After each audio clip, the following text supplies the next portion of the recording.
Hello, hello, great Ambazonians, British Southern Cameroonians. You're welcome to today's very special edition of Common Sense Life. And you can see for yourself, I am here with my co-host, Dr. Nicholas Santos, and it's going to be great. We are happy you kept the appointment with us, but we urge you to do like we are doing right now, to go on your page and share, invite as many as you can invite, and join us live in this show. We are happy you made it. So we are going to play our beautiful anthem for the second time while you catch up with sharing. So go ahead and share. We will not entertain detractors and people who just want to come and distract, and you can do that somewhere else. Can you just take your time to listen to us, so that we don't want to go into the extreme of banning anybody from this page. I've not done this before. I don't want anybody to push me to that extreme. So I give you our beautiful anthem again while you are sharing the video. God bless you.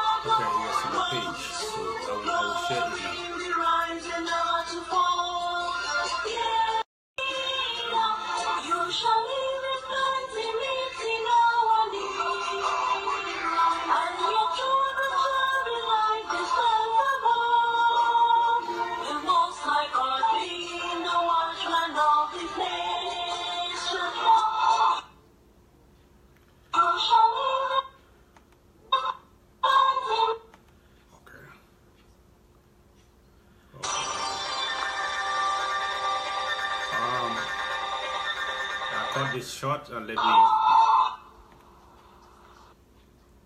let me do the sharing on my timeline.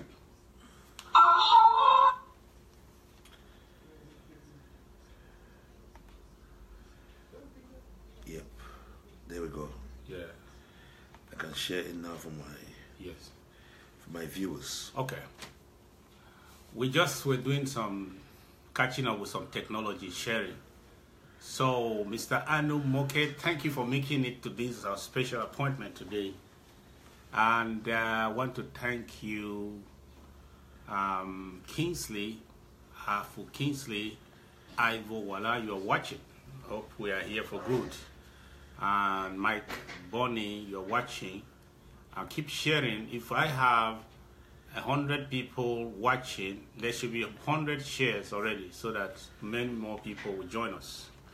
So I call on my co-host to welcome you to on board. Yeah, fellow viewers, good day. Thank you very much, Dr. Sako, for having invited me today as your co-host. And I think here is a very critical time. It's a critical time whereby the Republic of Amazonia seems like a psychiatric hospital, and we have to put our heads together from the Christian therapeutic angle and from the clinical and counseling aspects to see how we can try to treat these people, because a lot seems not to be going well. And I'm here today, accepted this invitation because I think that we can put our heads together and try to take care of the mental aspects of this revolution that we seem to be going through. And I think today we are going to dwell much on how to give a therapy, how to treat these people, how to treat the political structure, how to deliver and redeem our people from what seem to have been going through, what seem to have been going on these days. And we already know that what happened a few days back was a simple distraction that should not consume all our energies, because we have to be positive and look moving forward and not having all those negative foot draggings. So you will be hearing more from Dr. Sako and myself today in this session. Thank you. Thank you for making it just such a long drive to be here. And we wanted to be live. You know, we could do it using technology, probably on using Messenger or whatsoever, but it's different. You know, you can see us live here, and this is wonderful. So we thank you for making it to the program. Now I will make my intro, probably a long one, but I want to make an intro just to finish some unfinished business that I started yesterday. And this time around, I'm not going to dwell on anybody's message, but when things happen, as somebody who has been a teacher for a long time, I consider the things that happen to me as feedbacks and probably the need for some more enlightenment. So this will be an enlightenment intro to enlighten us on certain things, and then we are going to after that delve into the therapeutic dimension, where I'll be drawing more from the spiritual wisdom, and my co-host Dr. Nicholas will not spare any wisdom he has acquired through the academia and over the years with mental health therapy. So we all need this. I know it has a very bad connotation when you talk about mental health for somebody. People say you mean something else. But here in the West, all of us need it at one time or the other. I won't delve into that. You know that you're right here with me. Yeah, but let me just say something to the population. Yeah. The issue is that when we talk about mental health, some people just think that it just means somebody moving on the street naked, eating from the trash, and whatsoever. Yeah. Mental health becomes visible in policy making. Yeah. In the mental health, when we talk of being a psychologist, we have media psychologists who are journalists per se, but with therapeutic lens. Yes. We have clinical psychologists, we have counseling psychologists, we have organizational psychologists who are more focused on leadership within an organizational structure and statesmanship. Yes. And being a doctor of psychology means I have studied all those areas of psychology before specializing on dealing with the human being, which means this, I would treat the Republic of Amazonia right now, which is an organization or a state, as a patient. As a patient. Yeah. And when it becomes a patient, I will look into all those people who are bringing up ideas to construct, as well as people bringing ideas to deconstruct, and see from what angle they are coming from. For example, when I look at this letter of division that just surfaced the other day, written by John Ba Akoro, a letter for which he owes the people of Amazonia a very big apology. Because first of all, when you look at the letter, you see that the letter was prone with a lot of fallacies. Fallacies, because you don't use this to play on people as if all Ambazonians are buffoons or are not intellectuals. That's journalistic psychology that was used in writing that, in crafting that letter. When you look at, because my doctorate degree is Doctor of Philosophy in Applied Clinical Psychology, which means I am a philosopher first of all. So in philosophy, I studied fallacy. A fallacy is the use of an invalid or otherwise faulty reasoning or wrong moves in the construction of an argument. A fallacious argument may be deceptive by appearing to be better than really it is. Yes. And when you use that, you try to put it like a syllogistic argument. A syllogistic argument, syllogism. Because syllogism, for example, is an instance to form a premise for reasoning on which there is a conclusion drawn, whether valid or not valid, given that you have, there's an assumed proposition or premises that shares a common middle term which is not present in the conclusion. Yeah. E.g., if you can say all dogs are animals, all animals have four legs, therefore all dogs have 4 legs. So deductive reasoning. So he used a lot of this, because when I look into that, he tried to play into being a victim of what we call argumentum ad hominem. You know, argumentum ad hominem is an argument that is used to counter another argument, but is based on a feeling and prejudice against another person. Yeah. And then you also have argumentum ad misericordiam. You know, argumentum ad misericordiam, argumentum ad populum, which means appealing to the senses of the population. Yes. You know, we're using faulty and erroneous premises, which is very wrong.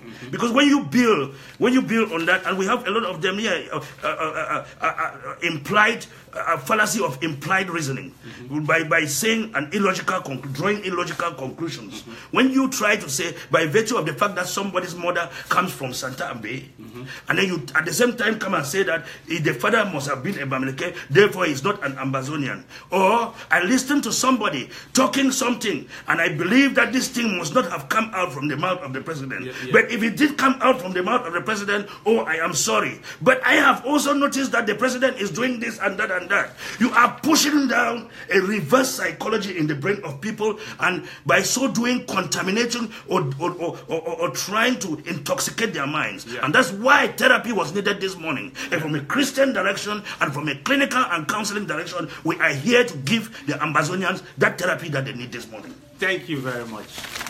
Well, we are going to tone down. Some people said that we are going too high. But we needed to give that because we have a diverse crowd of people that are listening to us. Some people think that we just have a keyboard and a phone, and that we don't have what we say we have. We have what we say we have. We are professionals in our domains, and we are now at the service of this struggle. And therefore, we are examining issues from all dimensions to arrive at the conclusions that we do. And we are not being selfish. We'll be sharing this information with you. Sometimes we tell you less than what we know, but just sharing with you that which you are able to receive, at least the general masses. So today I made some statements yesterday which I don't think I exhausted the meaning, and I gave room for some people to misinterpret me. So I needed to clarify on those issues, because I saw people reacting on what I said, and they have made their posters on social media trying to deconstruct what I said, trying to misconstrue it and deceive and derail the people. So, for example, I stated, I don't think I'm the first, that we are in a revolution that will take us into a democracy. That's what I said, and I think I stand by that. Where we are right now, we have not gotten our territory. We have not taken back our nation. We have made a declaration which is tantamount to a decision to fight for what belongs to us. But we have not. We are not yet there. We are now in a revolution where we want to carry on our objective to the end, to a successful end. We are in the stage we call a revolution. And I try to make this known, that there is a difference between a revolution and a democracy. In a revolution, leaders emerge. They are voted by acclamation. But it is not so in a democracy. So if you have a problem with that, then you don't understand where we are at this stage of the struggle. In a revolution, the decisions are not always based on majority consensus. There is a group of people who incarnate the vision and the desire and the will of the people, because they believe in what they believe in the common good that they are fighting for, and people identify with that. And so it is not always going to be some majority consensus or popular consultation for decisions to be made in a revolution. That's what I mean. Now, we should also know that in a revolution, certain extrajudicial methods and procedures may apply in a revolution that should not apply in a democracy. I have read about revolutions. That's why I came to this conclusion.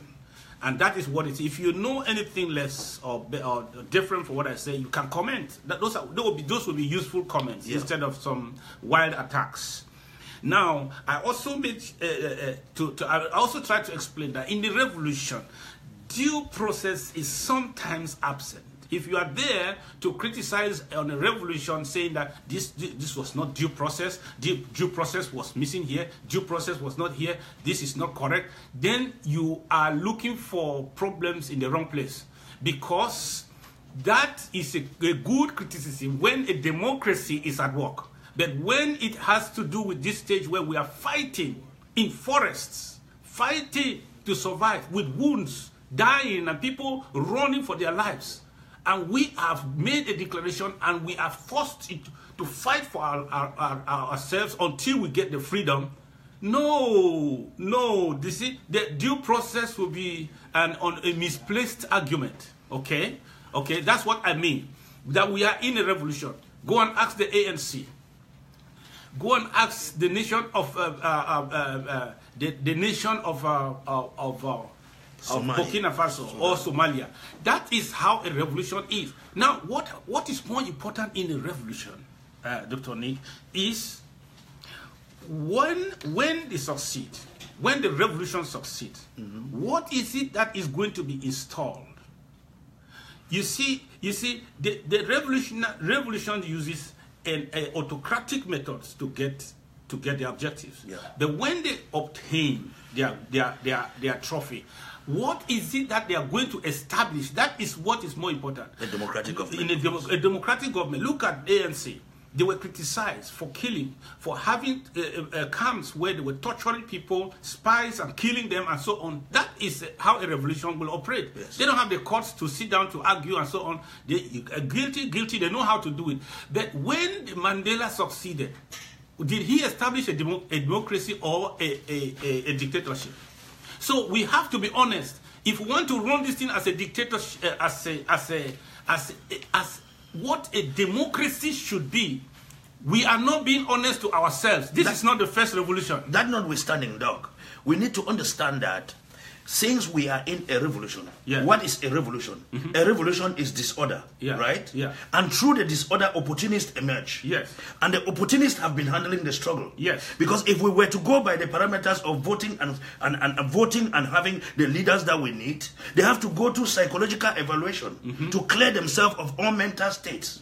They have to go through medical evaluation. They have to go through visiting of their academic history, job history, legal history. None of that was done. There's no committee that has evaluated anybody for now to say this is truly our president. Everybody in this struggle has just emerged out of wisdom or being called by a calling or having a calling to serve or deliver these people. For example, myself, I'm not part of the interim government. I decided to take upon myself to come out because there were things that were boiling in my stomach as people were talking. I looked at how they were being misled by people who don't have the capabilities of being a leader.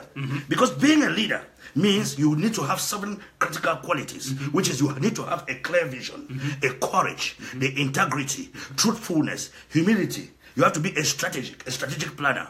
You have to have acceptance to everybody, and you need to have truthfulness. Okay, if you look at all this, very few of our leaders do have these qualities because they just emerged not through any screening, not through any background check, and not through whatever. It is normal that during the time of this revolution, some of them may face challenges like burnout.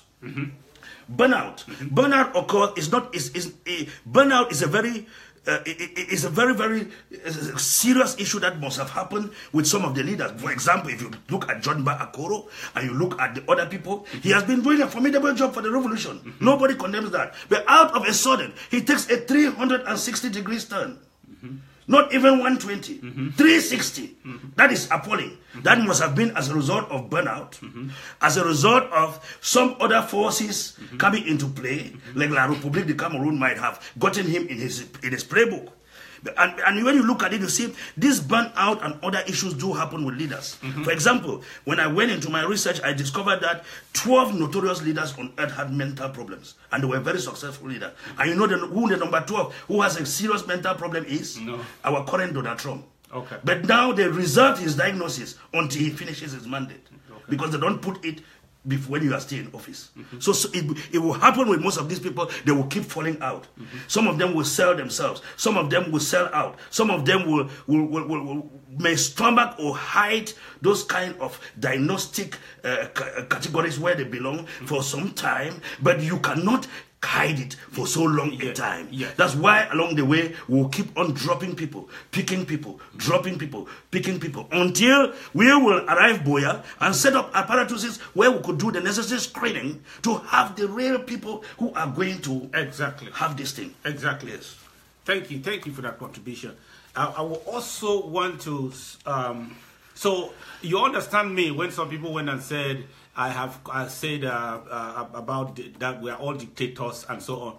Whether you like it or not, this is what I said. I said that in a revolution, there are always going to be some elements that you consider anti-democratic, but which are just part of the process as far as we are in the revolutionary stage. That's what I said. If you say anything contrary to that, it means you want to misquote me.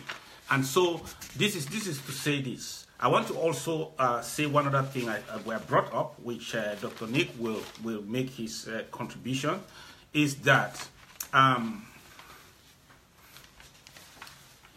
there is a danger when when leaders. I say that a leader's mistake is a leading mistake. A leader's mistake is a leading mistake. And that is why when a leader makes a mistake, the damage can be colossal. And sometimes we might take a long time for recovery. That's why we don't treat with levity the mistakes that leaders make. We have to give them proper attention to correct them. Listen to me. If we start defining a citizen and calling out people who have sacrificed and are sacrificing for this struggle, they are not even among those who hide and try to help the movement. They put their faces on the line for Ambazonia, for British Southern Cameroons. And then we have the boldness to come on social media in the marketplace to begin to question their nationality because we are not sure that their two parents came from Ambazonia.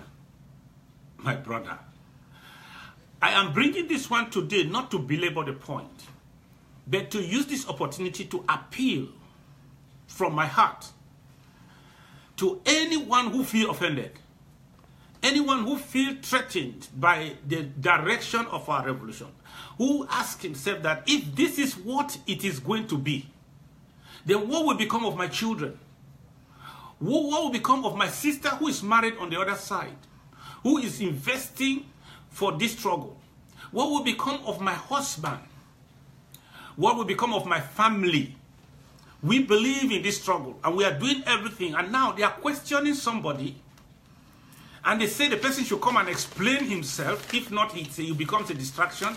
That because his mother came from Santambi, and his father came from the north, for the western province, so he's not Ambazonian enough to be a leader. Even in the United States of America, that person is qualified to be the president of the United States.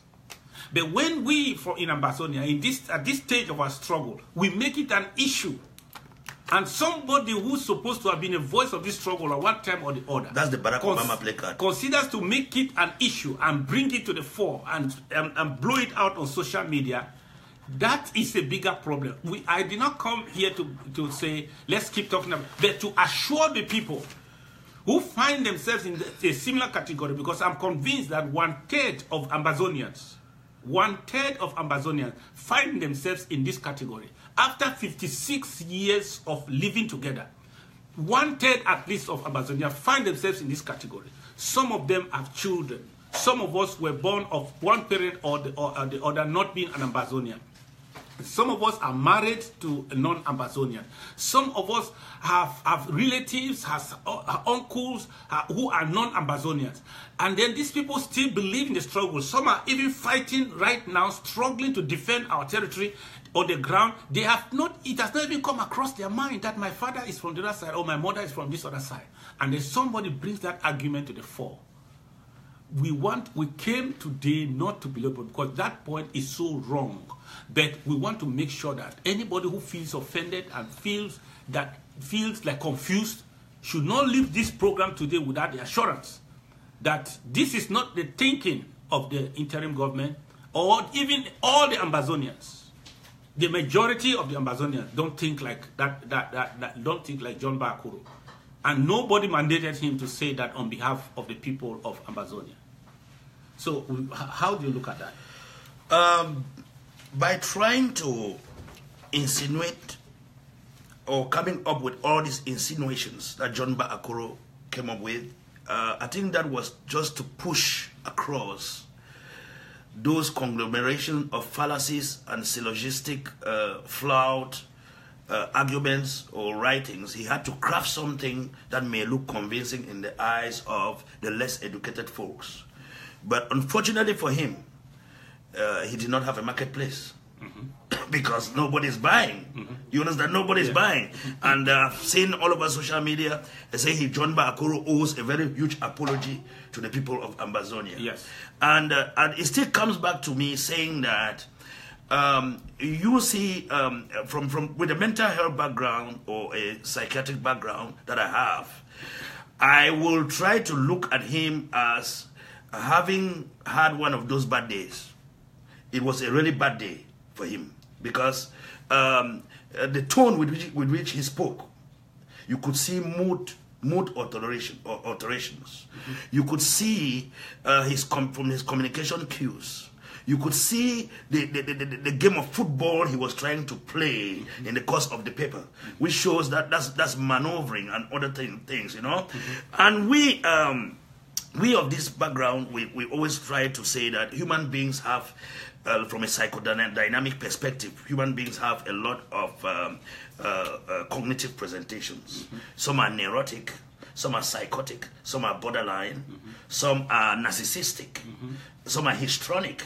These are different phases of human beings. And when I try to look at it from this therapeutic lens, and I look at it, I try to see John Bakuro to have some sort of faced an internal crisis that needs attention. Okay. Yes. I hope some of them have your number and they can come around and say, so you can tell them more. It needs clinical attention and get some clinical attention. This is not to talk down on anybody, but because these are issues whether we agree with them or not. This is real. So I also made. There was some serious things that were raised, allegations, or ideas. These were ideas probably given to just move the struggle forward. It was presented in that manner. But let me underline something here. That there may be some people who are thinking that they have to revive Sako. Whether they are in the interim government or outside the interim government or in any group, this is my message to you people. There are some people who think that I hear their meetings, they are planning to hold left and right and bring some frontline groups together in order to form a common platform. I have a message for you people. And that is where they try to justify that by questioning Article 34 of the resolution of the Fourth Conclave, because it started by attacking the pillar. That is where they said that was not supposed to be, so that there will be an open door, an open room for this to happen, for the Sako to be resurrected, or another Sako to emerge. But let me tell you the reasoning of the resolution draft committee and the officials of the government who decide of that conclave who decided to sign and approve, including Articles 34. Now, here's the thing. It will be dangerous for our struggle. That's what they thought. I think so. I wasn't in the conclave, though. If anything is different, you can tell me, because I made a video which I thought some people in the conclave watched the video, because I made this same statement I'm making now.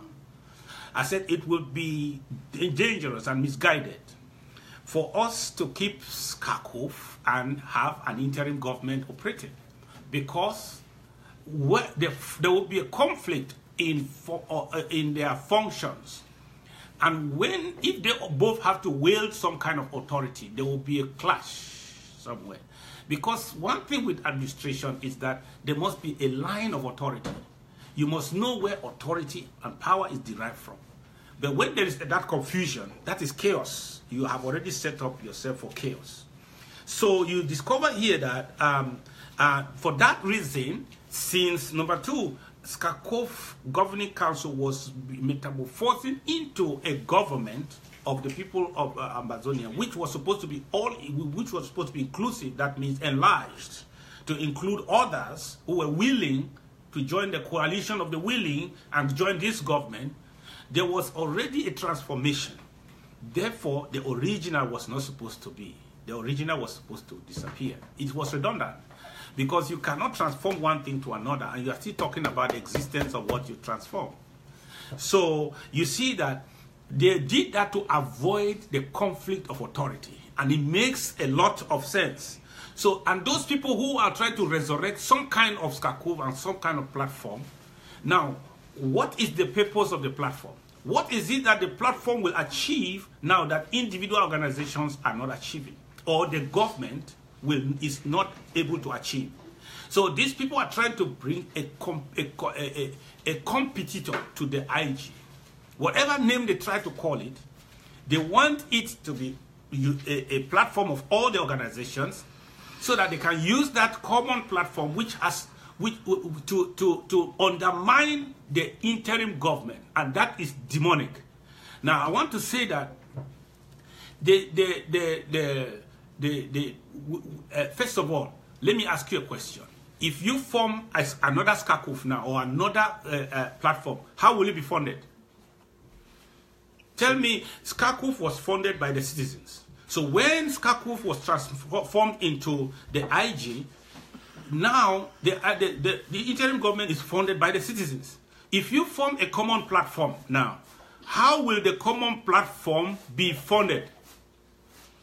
Is it the IG that will fund it? The people. So are you telling the people that they should give to the common platform, or they should give for the government to survive and achieve its objectives?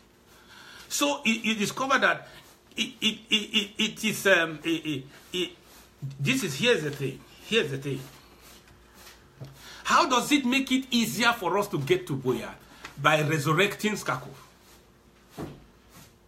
How does it make it easier to, unless you are one of those who think that the interim government is not competent and qualified enough, it is not able to bring the resources and the people and the human and material resources enough to help to drive our objectives and get us to Boya, then you are talking of another platform. How does that platform make it easier? How? I want people to give me an idea. How does that common platform, which is other than the government, how is it going to make it easier for us to get to Boya? So you discover that all this craziness for structures is power mongering, because whatever you see as inadequacies in the interim government, it is already the most all-embracing platform we have right now, because it includes people from even people who were not identified by any major group. They are all inside. Now, if you are unable to come inside this group or be part of it or have an understanding with this group so that we can get to where you feel that an alternative group will be what will be able to drive us through to where, how? Just don't talk in blankets. Tell us exactly how will that one work and be more effective than the interim government. So that is the deceit that is involved in that plan and that project, which I hear is somewhere around. And let me just say something, Doc. You know that it is not for nothing that we talk of a centripetal force, the force that tries, the force of gravity that tries to pull, and then there is the centrifugal. Yes. As opposed to the centrifugal, which tries to divide. So we here, we the Amazonians, are now manifesting what you say, trying to worship that centripetal and centrifugal force at the same time. Yeah. But you know, we have to eliminate the centrifugal. And you know, this centrifugal force or force of pulling things apart is being masterminded by particular persons that we know, that we have been trying to get them on board. Remember, nobody has preached unity more than myself. I've always preached unity.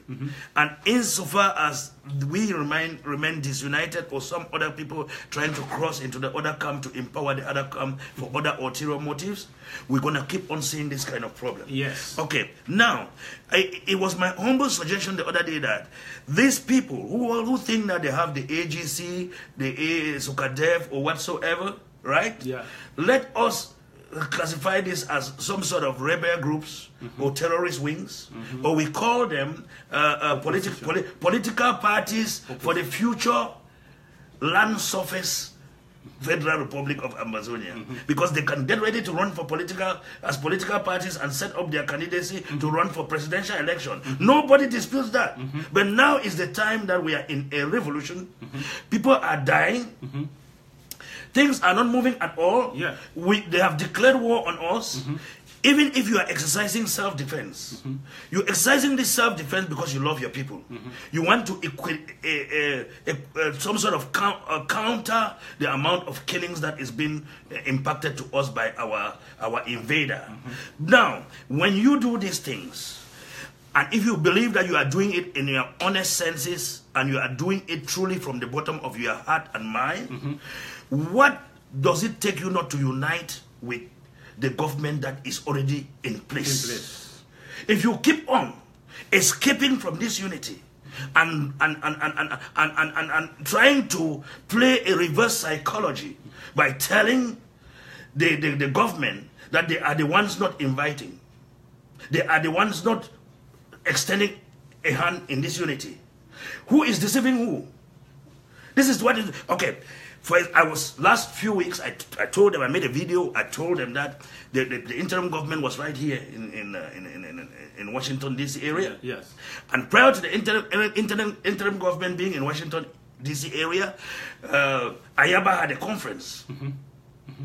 He had a conference and he left. When he left, the interim government had been trying to extend a hand. It's like he said he's sending somebody. This is one of the first time I should be calling names, because sometimes the bitter truth need that we should point these names right now to get, because if therapy has to work, we have to start calling names. We have to heal a patient. We cannot hide the name anymore. You know, because we are in a revolution whereby we don't want people to be playing false cards. When the interim government was here, they tried to reach him, right? He said he's going to dedicate his assistant to come and discuss, and he can only come back by January 15. This is the person who wants unity for so big an issue, is able to attend fundraisers in places, but cannot come to talk about that unity that the entire Federal Republic of Amazonia has been craving for. Okay, there is another opportunity of this fundraiser that is coming up in Martin Luther King Highway.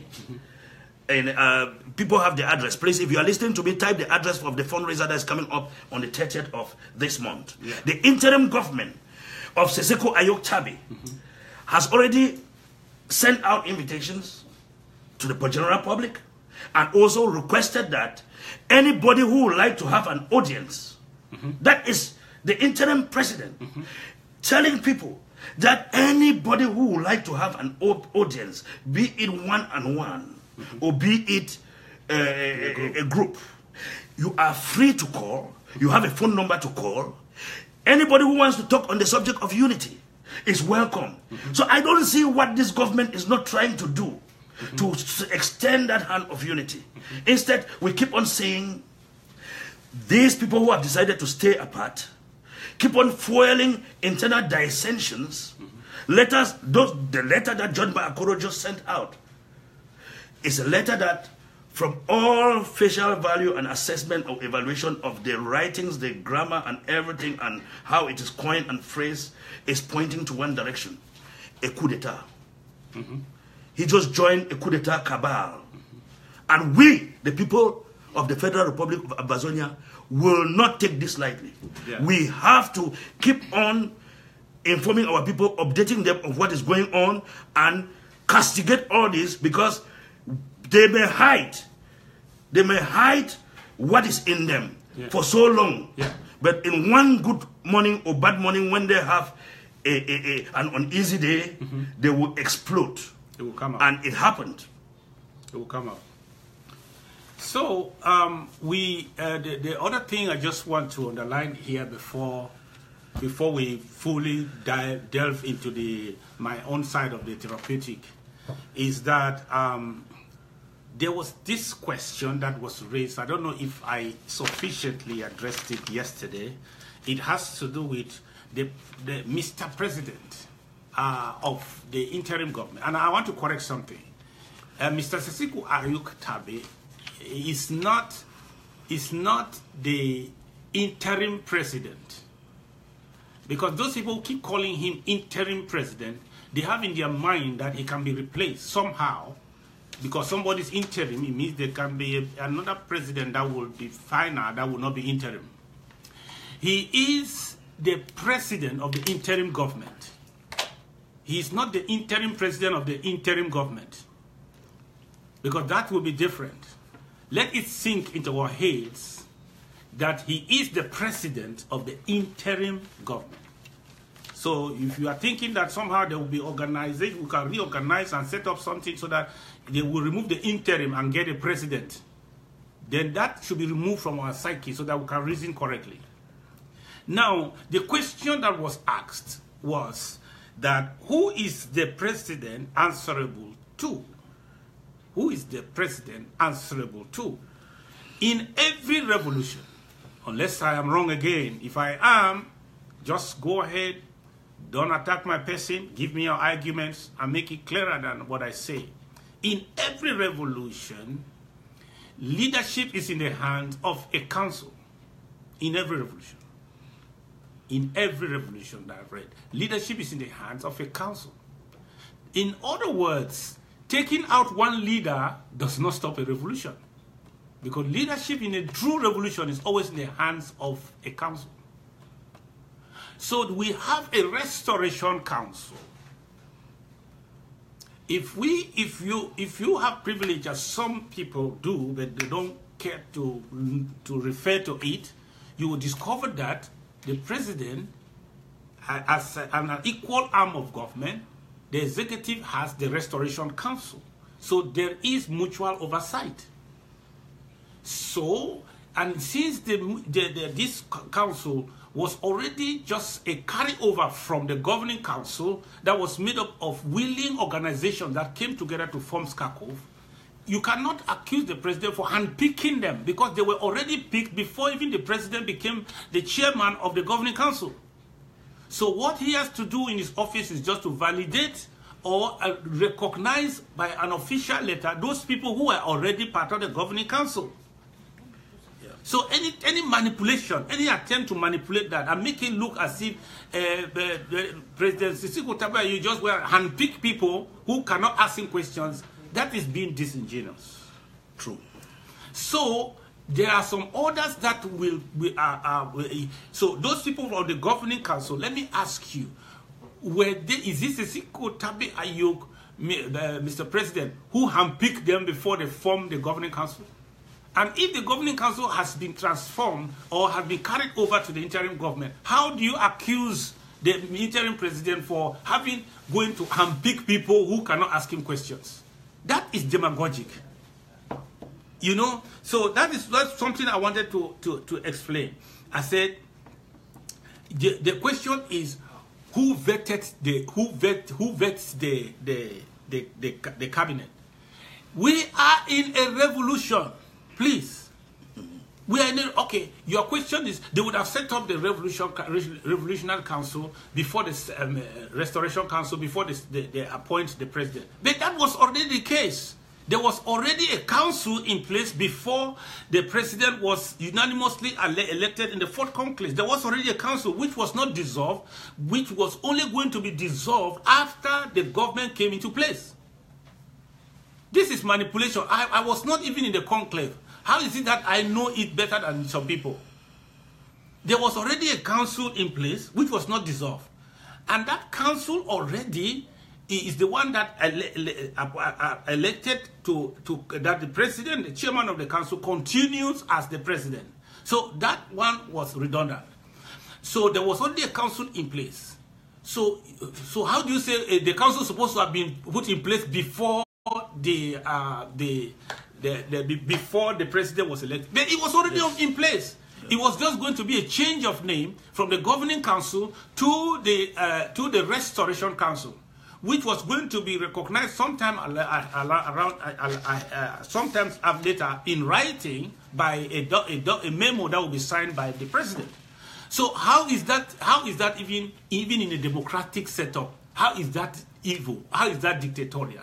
If you are not corrupt within, you see, so the people needed to be vetted, and yet the people are vetted. Okay. Let me ask you a question. The people, members of government in a revolution. I keep going back there because sometimes we talk and we forget. We think that we are in Washington practicing democracy that is 200 and something years old. So let me ask you something. What do you mean by vetting the members of cabinet? Some of us don't have the privilege that some other people who have the liberty to talk anyhow, they have been paid salaries. I don't know of any salary. I'm actually doing the same thing I was doing before, now in the government. So I don't know about salary. Okay, so I just know that I'm still an activist now, operating in an official capacity. So that's who I am. So you say they should vet me how? What do you understand? What do you mean by vetting now in this stage of the revolution? Doc, you just mentioned a very important point. Yes. Which I want the audience to understand about. Yes. You are doing all this. I am doing all this. Yes. We have never received a dime from anywhere. Nobody. To come and be doing this job we're doing. Yes. We are people patriotic citizens of Ambazonia. Yes. Who are fighting to see that everything should be piloted right. Oh, yes.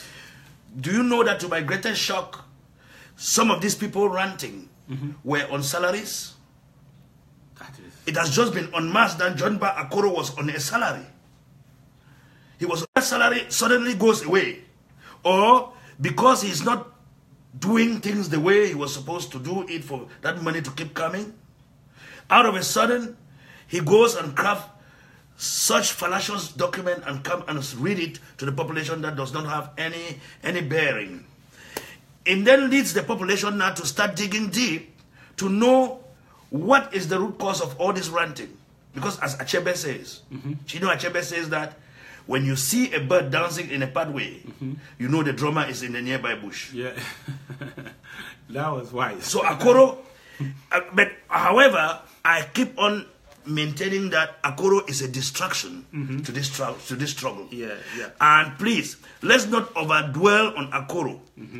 Akoro has just gone the way the drum of the others are calling him to come.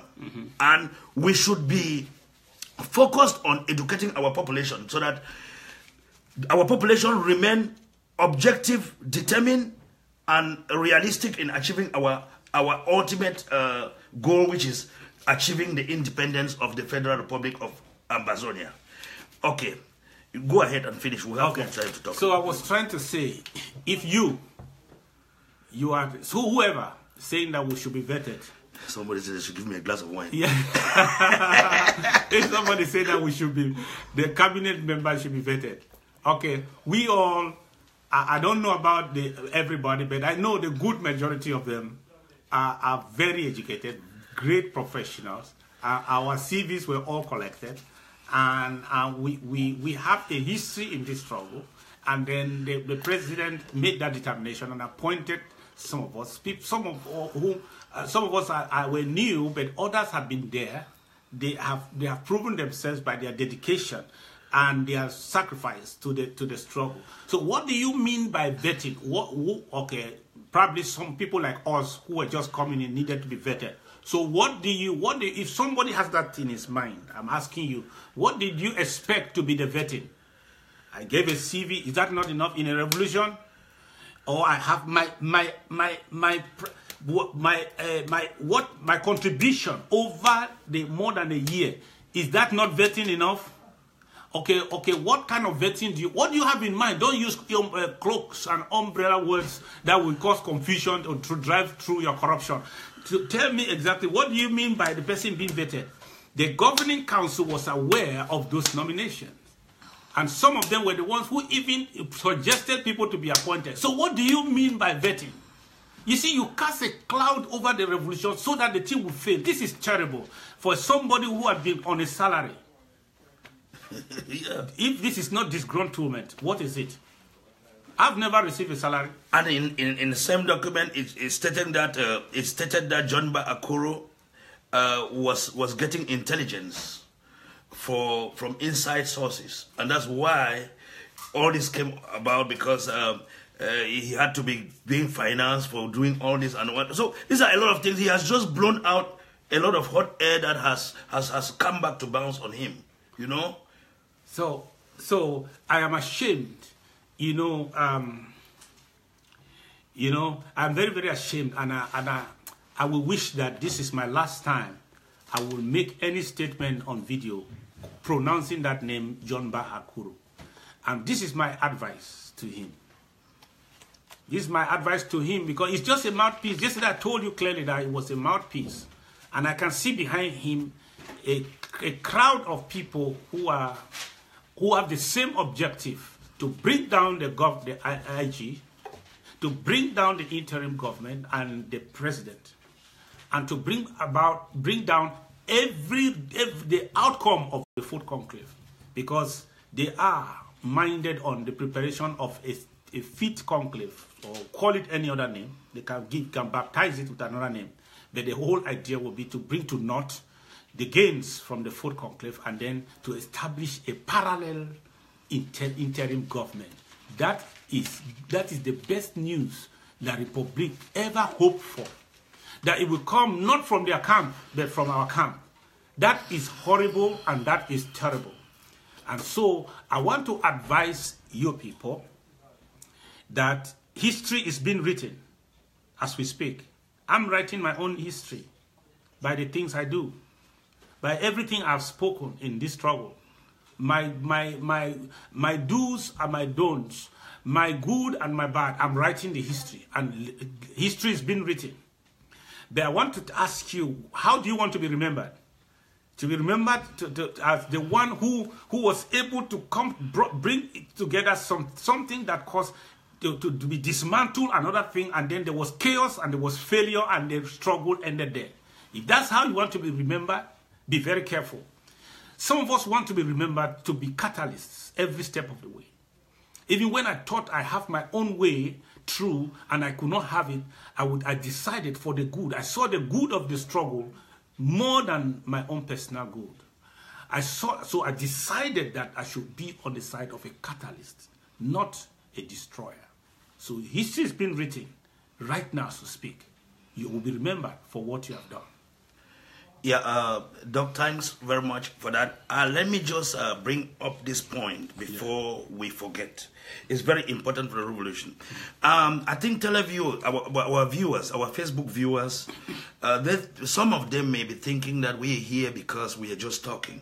we have visited, we have done an evaluation and an assessment of this problem. Yeah.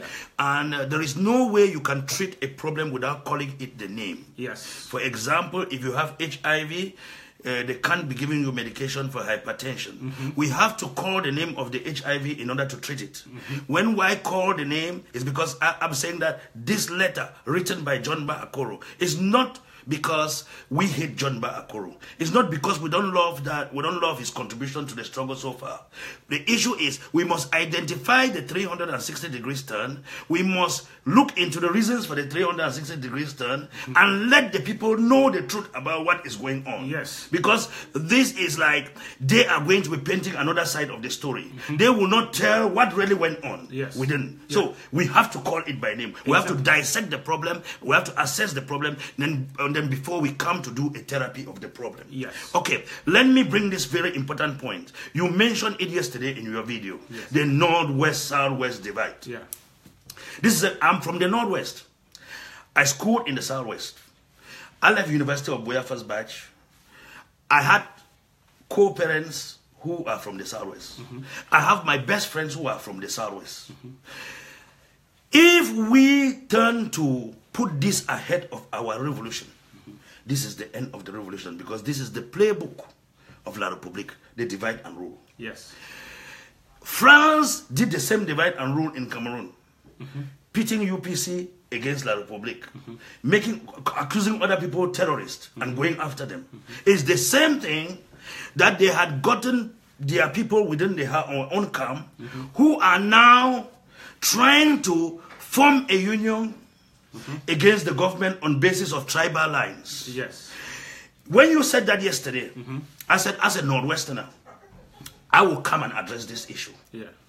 I will address this issue because we, the Northwesterners, we will think that, oh, the Southwest people have come up with that their graphic palaver again. This is not the case in this revolution. It's not the case. It is in that we, the Northwesterners, are giving enough reasons for the Southwesterners to believe that it is a graphic problem. Yeah. Because what did we do? Ayaba is a Northwesterner. Bo Habet is a Northwesterner. John Akoro is a Northwesterner. Akwanga's parents from the BLM and Bakurelan. Okay, look at it. If 3.5 over 4, because the BLM, I can say the BLM is like Northwest before. It's just the administrative divisions that reprogrammed it within the southern zone, because they have our culture and everything, right? So if 3.5 over 4 says this issue of blaspheming the government of Seseko Ayok Tabe is having some Northwest-Southwest bearing, it's because we, the Northwesterners, have given the Southwesterners enough of evidence to show that they should not have a reason not to think that it is dancing this way because he is there. So this is why I'm trying to tell these people that they should not think that they are doing something fair. They should dismantle all that nonsense that they call pressure groups. Those pressure groups are meant for the time that we achieve independence, for politics. For politics. That's political parties for them to run for elections. Yeah. They should, they're giving, or they're trying to carve out the interim government in a way that will have a Southwesterner at the helm. It's strategic. It's strategic because the forefathers of this revolution, like Dr. Mfomfo, who is right there in Nigeria, he is the chairman of the SCNC who took over from Chief Ayamba. And taking over, he knew that this seat is the seat that is reserved for a Southwesterner at this particular point of time, because owing to our history of what happened in the time of Foncha and Indele.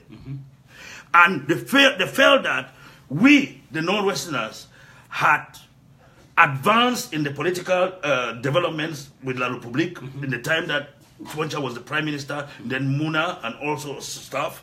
So they decided that, okay, now since the La République is always using the Southwest against the Northwest, anytime we rise up in this struggle, they say it's a Northwest affair. Anytime we rise up in this struggle, they say it is a Northwest affair. So, when the leadership came to the Southwest, it no longer became a Northwest affair. It became an Ambazonian affair. Yeah.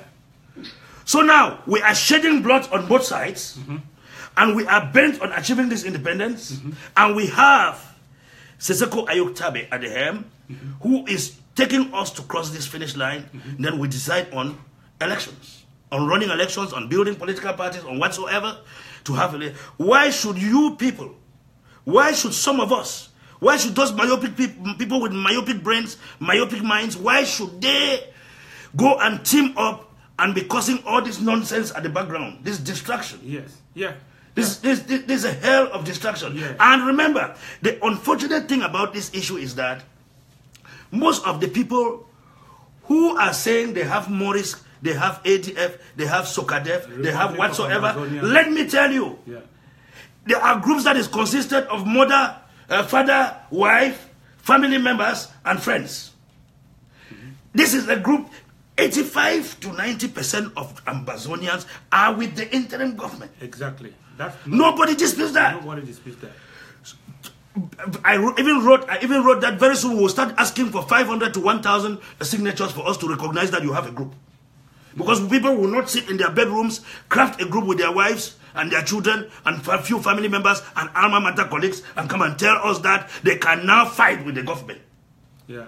Yeah. They should show us their signatures of members, their signatories. They should come up with 1,000 member signatures. Then the interim government can listen that this is really a group we can deal with. Yeah. They have 500 or 1,000 signatures of Ambazonians. We should a hand-picked of collection of people, of wife, children, and father in the house sits and say, oh, my group is this. I am going to show the interim government what they don't know. Let me start typing my declaration to go and read. Is that what we are believing in? What we are in now is a government. We have a government. Yes. When an attack on the interim, on the president, an attack on the president of the interim government is an attack on all members of cabinet. Yes. An attack on the president of the interim government is an attack on all the people of Ambazonia. Yes. Yeah. And that is why it has come up now that all of us are standing tall and strong to condemn whatever divide that is amongst us. Let us not talk anymore about Northwest, Southwest divide. We have gone past that level. Amen. We are now doing healing. We should heal. The bloods of Northwesterners have gone down. The bloods of Southwesterners have gone down. Everybody's blood has gone down. Southwesterners have helped in this revolution. Northwesterners have helped in this revolution. It is an Ambazonian affair. Yes. Under an interim government headed by Seseko Ayoktabe, who is now the president of all Ambazonians. Yes. He's not a president of Manu. He's not a president of Bakwere. He's not a president of Bamenda. He's the president of all Ambazonians. Yes. Let us remove that stigma and that nonsense that they have come and implanted on our brains to kill ourselves, to devour ourselves, to even when we are already seeing the white line of victory. Oh my God. We are already seeing it. La Republic is panicking. La Republic is confused. The Commonwealth is asking questions. And the United Nations is asking questions. But all countries of the world are saying there is a problem here. There is a problem here. These people have to go their way, or they have to, maybe it is federalism that can appease them. It is independence. They are already discussing all those behind closed doors. But until you beat beer, until the finish line that you beat beer, never think that you have won beer. Because those people sleep in houses that you don't know. They invoke type of spirits that you can never tell. These are Rosicrucians. These are Freemasons. These are people who live on blood. They know that either they keep that power, if they have a way of killing the entire Ambazonians, they will eliminate them to stay in power. Yes. And we should not allow that happen. Yeah. That is the work of the devil that is bringing this division between us. Yeah. We, the Northwesterners, we do not buy that issue that Bo Habet and whosoever clicks. Yes. We do not buy those, and they don't have. We don't give them any of our support. We don't give them our support. So the Northwesterners are behind this government. show me who of these leaders have called for 3 days ghost town and it goes successfully as it did last week. Can they call for 1 day ghost town? Let them try. That's to tell you that the ghost town was more respected in the Northwest. Who called for it? The president, right? Yes, sir. And it worked. And that's to tell you that the people who are back home in Northwest and South, Seseko Ayok Tabe, Ambazonia. So please, those people who are doing all those, who are staging all those side shows, they are on their own. Yeah. They are on their own. Yes. So, this is a brotherly warning to Republic of Ambazonia, Northwest, Ambazonia Governing Council from the North Zone, SCYL half from the North Zone, and Morisk from the North Zone, Jomba Akuro, the media hitman from the Northwest, and probably some others who may be inside the governing council trying to scheme in the same direction. And you are all from the North Zone. I am not fabricating this, but I can only observe it and warn that what you are trying to push, you can succeed. Though. What you are trying to push by whatever scheming that you are trying to do, you know that many of our brothers from the up, they are not with you. But what you are trying to do as this little clique of people who say you have the title, you have the entitlement, you have the right, you have a kind of entitlement to this leadership. And you call some of us Johnny Just Come and nobodies. And you call somebody like the president, Johnny Just Come, a nobody. What you are trying to push by organizing yourself, trying to put some meetings, you might succeed, but God forbid. But if you succeed, it means you have brought down the whole of this struggle. Because there is no way you can bring down this present edifice and we all dissolve and disappear, and you bring up something on your own, and that is what will take us to Boya. It's a fallacy. It's a fallacy. It's a lie. It means you have really been hired by the adversary to bring this movement to naught.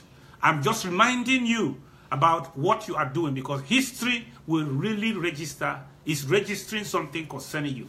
You are not on the right side of history. I'm calling you to reason, to come back. Ambazonia Governing Council of from Gojidinka, come back and support the government. AGC of Ayaba, come back and support the government. Maurice of Bohebe, come back and support the government. Why are you all of the same origin, the same breed? Why are you all thinking the same? Who is entitled to what here? How are you more entitled or probably more qualified than some of us? How? What gives you the qualification if it's not your place of origin? Be very careful about what you're pushing, because if you succeeded, that will be the undoing of our struggle. If you say you have the heart of the struggle, more than you have this struggle at heart, more than your personal desires and ambitions, then it is time for you to step down and put everything down and let us get to Boya. If you think you can stand election in the next administration, we will welcome you. Some of us may vote for you, but this is not the time. You cannot come and dismantle our revolution at this moment. Instead of joining hands, you want to tear it down. It is unfortunate that you give many the room to analyze it in this manner. You are producing too much evidence for people to ask questions in this direction. That's why I wanted to bring it to you. This is not our stance. Myself and Dr. Nick, we don't stand for this kind of trash. We don't stand for this kind of ethnicism. We don't stand for this kind of divide and rule. We don't play the game of La Republique.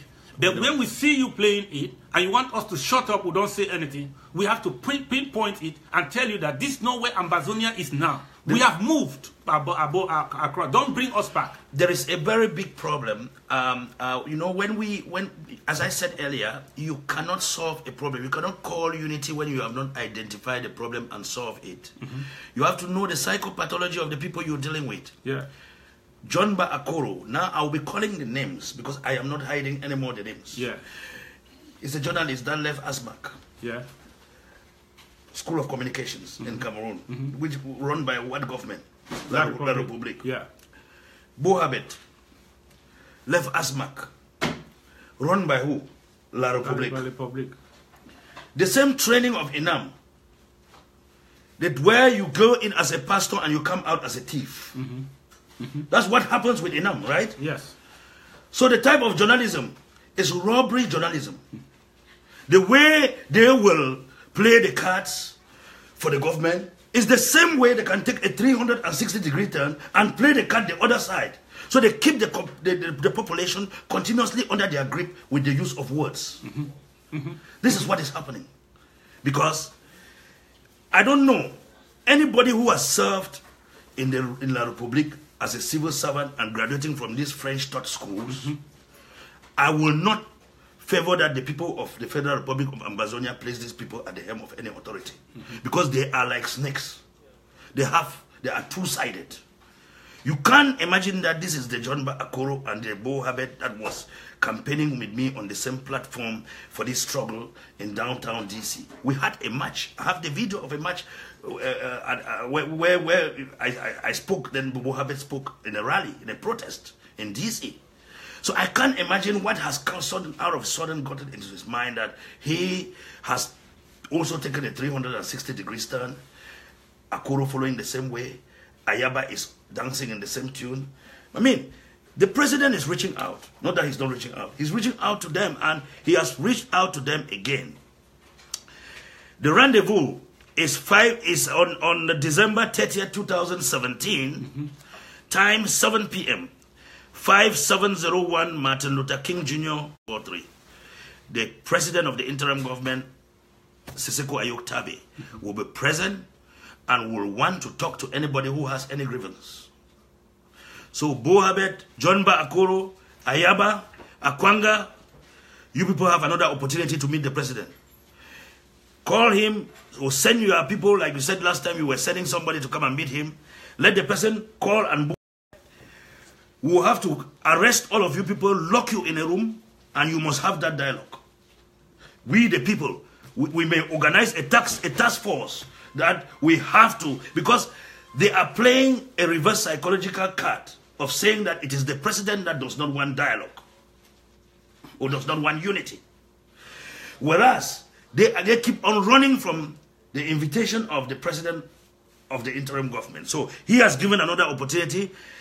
If this fails and we see that we don't have a way forward, I think we will have to get all of these people, lock them up in one room, and they must give us what we need. Yeah. Before we go, this is my take. There are always some let me tell you the precondition for useful dialogue, for fruitful dialogue. The precondition for any fruitful dialogue between whoever he says he is a contributor to the struggle and wants to work with the government must first of all accept that the governing the interim government has come to stay. And you must also accept that it was a unanimous decision of the fourth conclave to have the chairman of the governing council as the president of the interim government. You must accept his position. Because any so-called desire for dialogue, which has undertones that seem to say that we want to dialogue so that we can see how we can replace this and replace you, and then they dissolve the governing council, as some people are trying to make us look like a bunch of non-entities. So the purpose of some dialogue is to see how to dismantle that kind of dialogue is a non-starter. That kind of proposal is a non-starter. Anyone who will not agree and agree with the decisions of the people, that this is our president and this is the government, you are just telling a lie that you need dialogue. Because you should have called it another name. Because you should have said, I need to dismantle this thing. And don't call it dialogue. Because that's no dialogue. In dialogue, you have to come so that we can agree on the things that need to be put in place.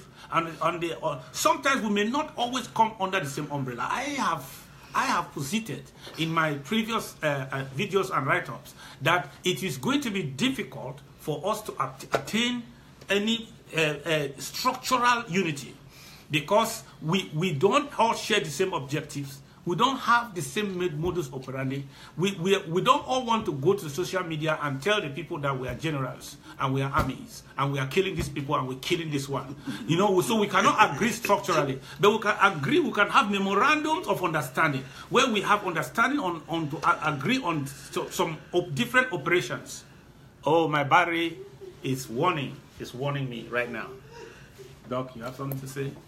Okay, I will say that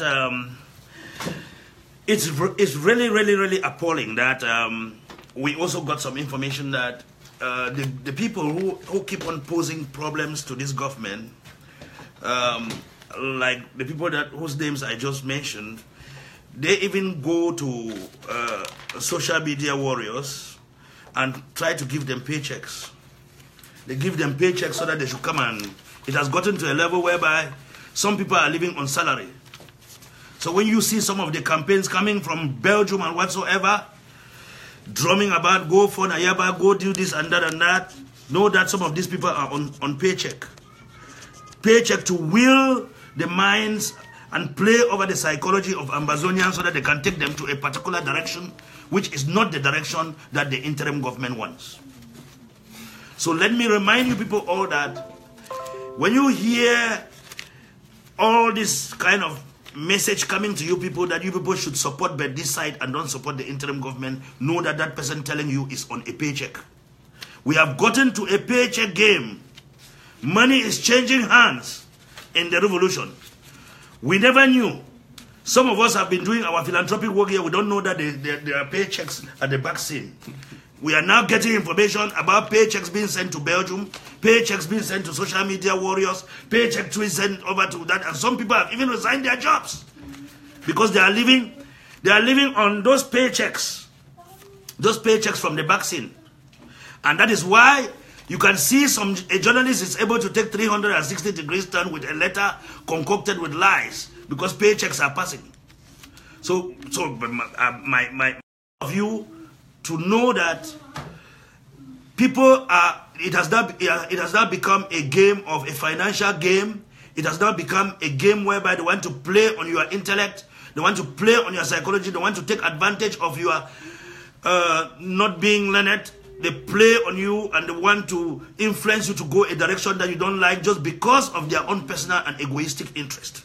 So please, all citizens of Federal Republic of Ambazonia must be on the alert to know that you are going where they don't give you any paycheck.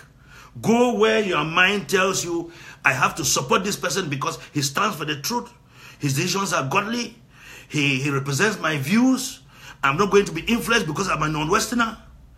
And because these are non-Westerners, it means I have to go here. It's not a jihad.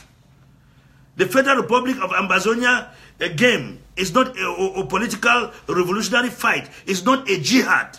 We are not out for a jihad that non-Westerners will go and cluster 3 or 4 of them to pull all the non-Westerners behind them. This is not a jihad. Put that in your mind. We are fighting for the independence in the revolution.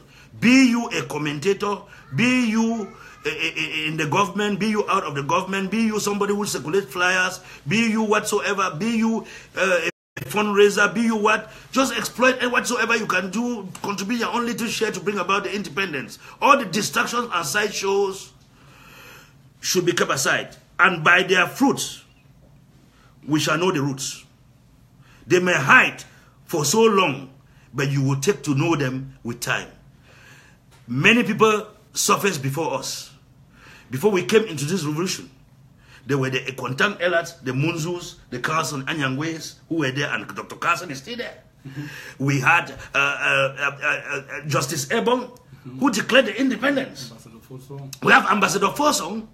We have many other people. Some of them who stood for independence now have shifted. They have shifted to federalism and even unity state and even decentralization because paychecks and envelopes have changed hands. And then now, we are coming up now as the recent generation, the most recent generation, because we still have the others who came up in the struggle, like the Chief Ayambas and the others. And then you had SCY, SCSC and other things that came up. I mean, you guys should know that we, in as much as we have to support this cause that we want independence, we have to be very careful with the games we play. Because most people who are fighting this struggle with us, they claim that they are with us, but they are not with us. And you will know that and judge that for yourselves when you start seeing their language start changing. Because what kills every politician is inconsistency. Inconsistency. Agobala became inconsistent. That's how he lost grip of his people. John Bakuro has become inconsistent. Inconsistency means that you say something yesterday, everybody believes you, and tomorrow you shift from that position, and without giving us some explanations that are not tangible. And that is why, if the president of the interim government today becomes also inconsistent, we will think that there is some other person to be there. So, but it has not gotten to that point yet. He took over, he and his cabinet came up just about 2 months ago, right? They have not even had time to even put the structures together and put all the departments functionable that can really move this fight forward.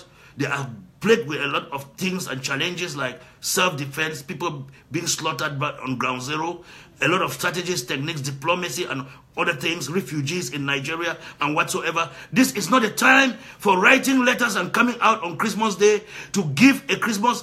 Christmas Day is a giant Christmas gift from Santa Claus that was just delivered to our opponent. And it's what is going to take us.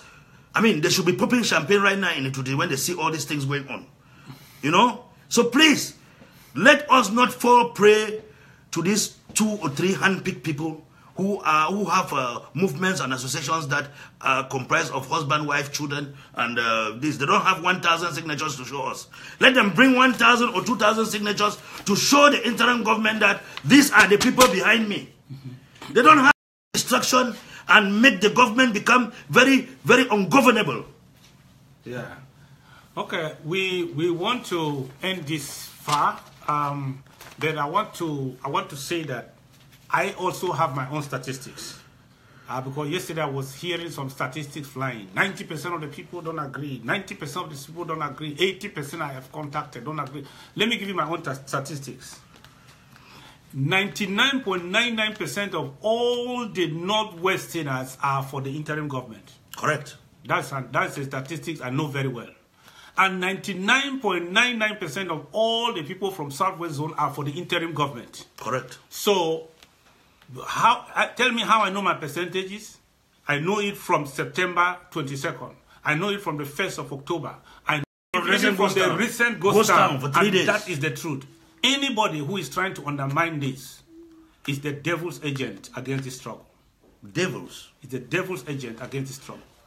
I want to thank you for the patience. Some of you have been there for more than an hour listening to us. And I encourage you to share this to the maximum and make sure that the truth replaces the lies and the falsehood and the half-truths, so that our people will not be shaken. Their loyalty and dedication will not be shaken. God bless you. My battery is warning me again. God bless you. And I hope that you will join us again anytime from tomorrow. I think I want to be coming up as soon as regular as possible. I will also be announcing on my platform anytime Dr. Nick is coming up. Thank you for coming. Thank you, Dr. Common Sense Life. It was nice coming over here. Yeah. I mean, having 2 doctors from the Federal Republic of Amazonia on the platform, giving you people free support and free therapy on this revolution, guardians, because we're giving you expert ideas, not novice ideas. Yeah. We want you people to follow the right direction, and we will always come back. We are at your service, but mark you on no paycheck. Thank you. Bye-bye. Thank you, Doc.